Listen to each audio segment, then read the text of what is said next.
Hello, fellow Patagonians. It's your boy Mario from Crest Group Dominicana. Why are you doing that accent?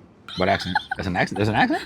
You sound like Count Dracula. Do it again. Okay, we'll start again. Without Count Dracula. Okay. Hey guys, Mario, Crest Group Dominicana here with... Tracy from Crest Group Dominicana also. And today we want to take a little time to explain to you a common, I guess it's a myth. It is, but it's not, about the $200,000. If you buy a property for $200,000 that you get your residency. So I want to talk about that. I want to explain to you how it works, why it works, when it doesn't work, so you guys have the right information. Because I've seen basically even developers lie to my clients right in their face. And I'm like, no, that's not the way that it works. And if you guys don't know, we're a real estate company, but we also have a law firm inside of our company. So we're 2 for 1. You get the best of both worlds and we take care of that. So I'll explain to you. A lot of times I know people said that, oh, you spent $200,000 and you can get your residency. Yes, but no. The way it works is if you buy a property of $200,000 or more, you're supposed to put it under an SRL. The same thing as if you have a business. Explain what an SRL is. Basically a corp or a LLC like you guys LLC. have. It's a Latin American version of a corporation. Okay. You have to put it under that, and then you have to have 5 years of closed taxes, the same way you would in the States. The only difference here is you have to hire an accountant and you have to monthly file and then end of year file as well. So that's a little bit different and you incur different costs. It could be very minimal because you're not really filing much if you have an apartment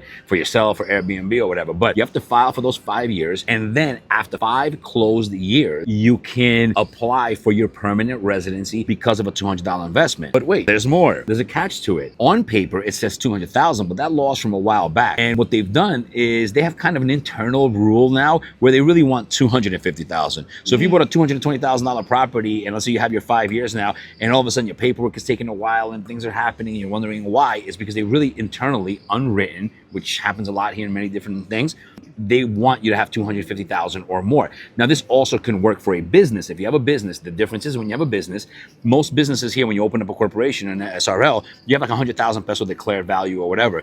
In order for you to qualify, you have to declare the 200,000 plus 250 of your business, which raises your taxes, which makes you pay more taxes. And once you've declared that, you can't really go backwards or it's very difficult or whatever.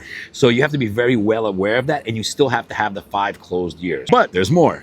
There's a way around that. And you might have seen somebody that came here and all of a sudden bought a property and got their cellular right away. And you're like, well, Mario, how did that happen? Well, there's a loophole and it depends if they accept it or not. If you've had a corporation in your home country that's over 5 years, and you can show your tax returns there for 5 years, then you come here and you buy a property and you put it in the corporation. What your lawyer will do is they'll try to link it to look like it's an investment of an already existing company that's been established for over 5 years and now with a sucursal, which is, how do you say, I'm starting to forget stuff in English. So branch, there you go, a branch in the Dominican Republic. You take that paperwork, you send it over to Mirex, and they can approve it or they can reject it. What's Mirex? Mirex is like their government where they handle all the immigration papers and stuff like that. I don't even know what it stands for.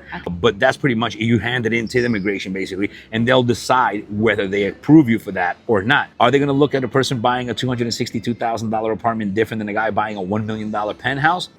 So it also depends on what you buy. It depends on how much money you show in your business back where you're from, and it depends on a couple of different things. But that's what one is way. The point that that the government is trying to get across? What is the exchange? Like, what is their thought process? What's this $200,000 thing about, like, that you are investing in the country and then but you can apply for permanent residency based on your investment. What's not clear, and most places won't clear, you'll sometimes go to the Dominican consulate, they'll give you paperwork and they won't explain it properly. We both know people that this has happened to, right? And I just know it because I'm a partner of a law firm. I know from experience what it is. So sometimes they're not very clear to people, but they want you to invest. And why 5 closed years? Well, they want you to hold on to the dream for 5 years before you can apply. So you don't come here and do it right away, with the exception of sometimes they might approve it if your company has been established for 5 years abroad and you link it to a new company here.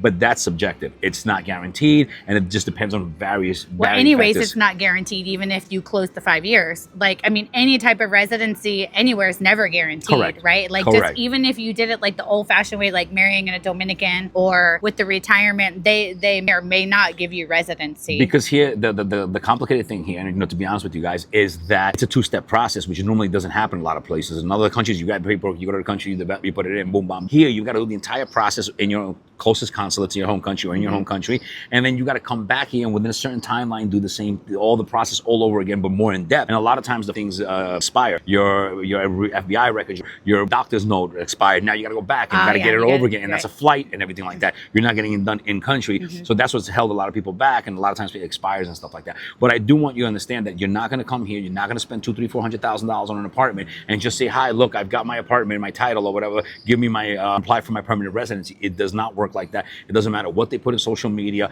it just doesn't work like that. So I hope you guys understand, but that's the truth. And if you have any questions, drop it in the comments for us. We're more than happy to help you out. Yeah, and put in the comments any future videos that you want us to make so that we can keep making informative videos for you guys. Suggestion box below.